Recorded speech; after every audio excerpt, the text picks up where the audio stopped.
Hey guys, I am really excited to share with you a very non-traditional way of creating breakthrough. And this could be for you a breakthrough in your health, in your business, in your career, and clarity in your life purpose. It can be in really any area of your life, but really what we're talking about is harnessing power so that you really move from one state to another. For example, when you see a flower in its bud state, it is one day just blooms, right? And so that's the breakthrough that we are speaking of for you, and how do you harness this power?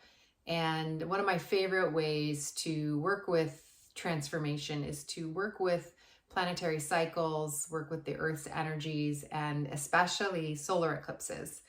Um, in ancient days, solar eclipses had superstition because science now shows that there is shifts in the electromagnetic field of the Earth. The speed of the hertz per cycle of the Earth actually speeds up for a short period of time. There is changes in the gravitational pull, and there's changes in our electromagnetic field. One story that was really cool was that spiders actually have been shown to tear down their web and rebuild it after the eclipse.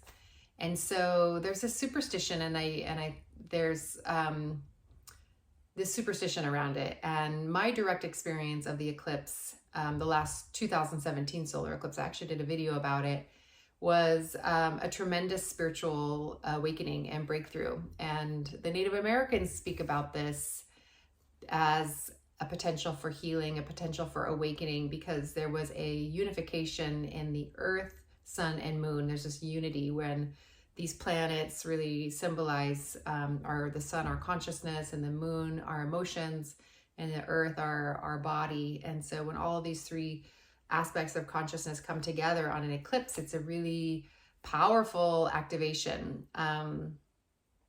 So for me, how I really view it in lunar eclipses as well, but it's almost like for the whole planet, the light is turned off for a certain period of time, however long the eclipse lasts, and then the lights are turned back on again. So it's a total reset, and it opens up this portal where we are something else is coming through that we're not normally experiencing. And it's very eerie to see, like, the birds are starting to chirp again, like it's the morning, and there's a lot happening on the planet that feels funny that it's not happening at the time that it's normally supposed to happen in the morning, or when it gets dark at night. The animals are there's like a shift in what's normally happening, and so there's like this portal time where something else is coming through, and you can work with this consciously. So you have 1 week coming up to the eclipse, and however you decide to work with it is wonderful. Just trust your guidance.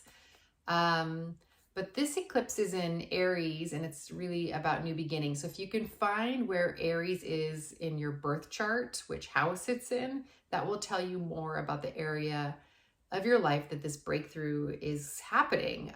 Like for me, it's in my 10th house, so it's in career and my life purpose. So that's really helpful to guide your preparation over the next 7 days. Many cultures will fast the day of the eclipse.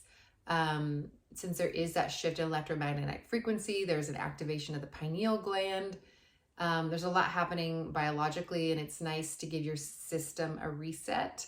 My feeling is that the more clear you are, the less sludge in your system, the more able you are to receive whatever the cosmos is gifting you. It's also really nice to be in meditation that day, or to just at least spend some time in reverence during the actual event. If you are able to watch it, that's most activating. But this is happening in our consciousness, whether or not we're watching it or not, and we are already in the orb of it, where we are already feeling the effects as we draw closer into the eclipse. And I just think it's a beautiful way to work with breakthroughs and transformation, to realize in the work that I do, to really have that humility that as a practitioner working with clients, I'm not really doing course, I'm the vehicle, but there's something there's these much greater forces of energy and consciousness that are moving through us all the time. And the more that we can line up with them and become aligned within ourselves, the more powerfully we can utilize these forces to align our lives and to create breakthroughs. And during the 2017 eclipse, I did prepare for it. I journaled about what I wanted to let go of. I journaled about some of the themes that felt like were ready to clear. And I was very intentional about asking for those to release. And what happened is I got much, I had a huge transformation where things opened up for me from opening into states of consciousness, of unity that I never even thought were possible. And so everybody's going to have their own individual experience. Breakthroughs are not always blissful and enjoyable. Sometimes change and transformation can be quite uncomfortable. So having no expectations is really, really important. But definitely journaling over the next week, what's coming up, what wants to release, what you're asking to release. Also really shifting your diet. So clearing out foods and drinks that are addictive for you or kind of numb you out or check you out. So sometimes for people, those can be dairy or wheat, alcohol, sugar, anything that you feel like you have to have. So really it's nice just to eat lots of superfoods and grains and vegetables and fruits and things that really like tune you to a place of clarity. A lot of juices are great. So the more clear your body is, the more you're able to receive the guidance that's coming through.